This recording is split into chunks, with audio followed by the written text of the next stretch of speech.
Electric current is not a vector quantity, electric current एक vector quantity नहीं है, because it does not follow triangle rule of vector addition. मतलब इसका addition direction पे depend, angle पे depend नहीं करता है। पहले इतना नोट करिए।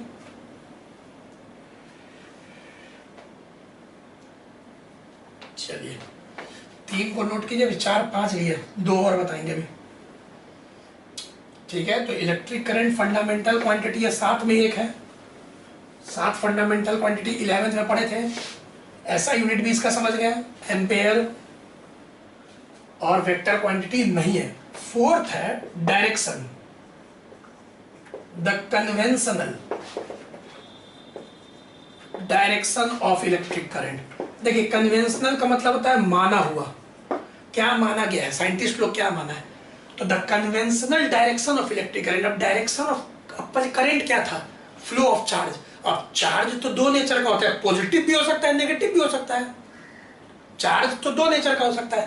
तो याद रखिएगा, पहला इसमें माना गया है that conventional direction of electric current is along flow of positive charge. जिधर पॉजिटिव चार्ज फ्लो कर रहा है उधर ही करंट मानेंगे, या फिर इसी को लिखते हैं opposite to flow of negative charge. Opposite to flow of negative charge, अगर नेगेटिव चार्ज जिधर फ्लो कर रहा है उसके अपोजिट इलेक्ट्रिक करंट। पहले डायरेक्शन ऑफ इलेक्ट्रिक करंट क्या माना गया उसको देखिए। जैसे कि फॉर एग्जांपल, ध्यान से एकदम सुने, जैसे कि मान ले कोई कंडक्टर है, 10th में देखे थे ओम्स लॉ में, और इसको हम बैटरी से ऐसे कनेक्ट कर दिए, ठीक है। अब आपको पता होगा जैसे ही आप बैटरी से कनेक्ट करते हैं, 20 वोल्ट का बैटरी है, बैटरी के कारण इसके अंदर इलेक्ट्रिक फील्ड आता है, कंडक्टर के अंदर इलेक्ट्रिक फील्ड आता है।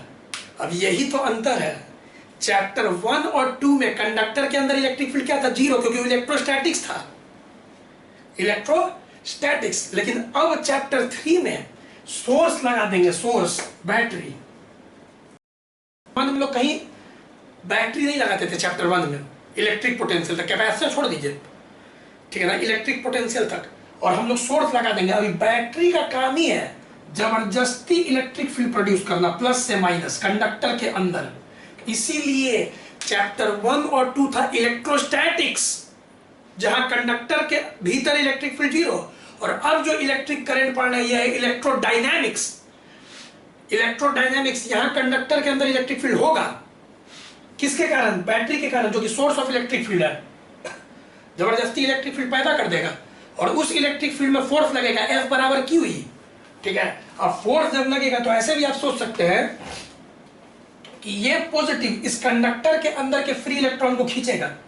पॉजिटिव जो है इसके अंदर फ्री इलेक्ट्रॉन होगा ना अगर कंडक्टर है तो, और इलेक्ट्रॉन को जब अट्रैक्ट करेगा तो इलेक्ट्रॉन जो है कंडक्टर के अंदर ऐसे चलने लगेगा। अभी सोचो, अब सोचो इलेक्ट्रॉन ऐसे ऐसे चलने लगेगा, सुने होंगे 10th में भी, फ्लो ऑफ इलेक्ट्रॉन्स, बैटरी लगाते ही इलेक्ट्रॉन का फ्लो होने लगेगा। अब तुम बताओ इलेक्ट्रॉन ऐसे ना भागेगा, पॉजिटिव की ओर अट्रैक्ट होगा इलेक्ट्रॉन, ई नेगेटिव इलेक्ट्रॉन को रिपेल करेगा, और बैटरी का पॉजिटिव इलेक्ट्रॉन को अट्रैक्ट, तो इलेक्ट्रॉन का फ्लो ऐसे ना होगा। तो इलेक्ट्रॉन का जब फ्लो ऐसे है तो करंट अपोजिट, उल्टा, करंट ऐसे, इलेक्ट्रॉन का फ्लो यहाँ पे क्या हो रहा है, एंटी क्लॉकवाइज, और करंट यहाँ पे क्या चाहिए, क्लॉकवाइज। तो वही बोल रहा है opposite to flow of negative charge, और इलेक्ट्रॉन तो नेगेटिव चार्ज होता ही है। तो ये भी एकदम दिमाग में रखना।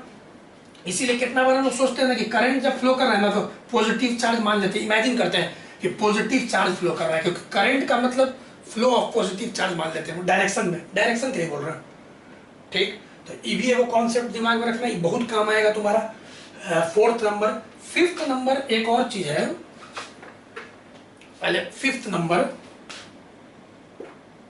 एक और कॉन्सेप्ट है, करंट डेंसिटी। पहले नोट खत्म हो जाएगा, रुक जाइए। करंट डेंसिटी, इसको J से डिनोट करते हैं, और क्या होता है भाई, इट इज, बस छोटा सा डेफिनेशन है, current per unit area of cross section. तो देखिए करंट डेंसिटी एक क्वांटिटी है, इसको जे से डिनोट करते हैं और ये होता है आई बाई ए।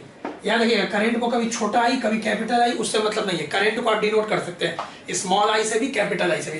तो करंट पर यूनिट एरिया, तो जैसे कि मान लो कोई कंडक्टर है, जैसे यहाँ बनाए थे कंडक्टर है और मान लो सर्किट कंप्लीट है और करंट फ्लो कर रहा है, मान लो, ठीक है। तो मान लो कि बैटरी से कनेक्ट किए और इसमें करंट फ्लो कर रहा है आई, ठीक, इस बैटरी से कनेक्ट है, मन में सोचो, और इस कंडक्टर में करंट फ्लो कर रहा है, तो इसका जो एरिया ऑफ क्रॉस सेक्शन होगा, एरिया, अब एरिया का डायरेक्शन क्या था, आउटवर्ड नॉर्मल, तो इधर एरिया ऐसे था, इसका आउटवर्ड नॉर्मल, इस एरिया का आउटवर्ड नॉर्मल बाहर की ओर होगा, तो इधर ऐसे, तो यही एरिया का डायरेक्शन हो गया, area of cross section. Current का भी डायरेक्शन इधर ही है, तो इसी डायरेक्शन में एक वेक्टर आता है जे,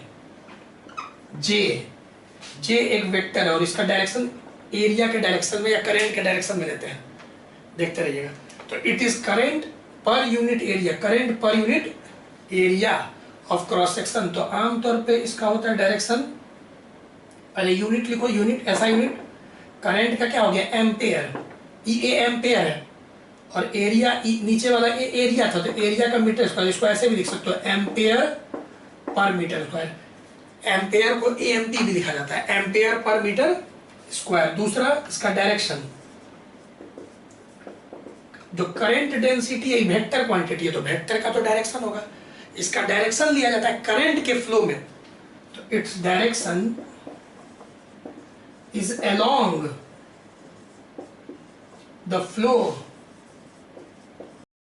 ऑफ करंट। तो एकदम सिंपली तुमको याद हो जाएगा कि जे बराबर आई बाई ए, जे बराबर आई बाई ए, तुरंत असाइनमेंट बन जाएगा। करंट आई दिया हुआ है, ए दिया, जे निकाल लेना, और डायरेक्शन उसका करंट के अलोंग हो गया, जे वेक्टर का डायरेक्शन आई के अलोंग हो गया। देखो इधर आई था तो इधर जे है, तो 5 जो नोट है बेसिक नोट है, इसको दिमाग में तुम रखना। अब एक छठा नोट है डिफरेंशिएशन इंटीग्रेशन का, चलो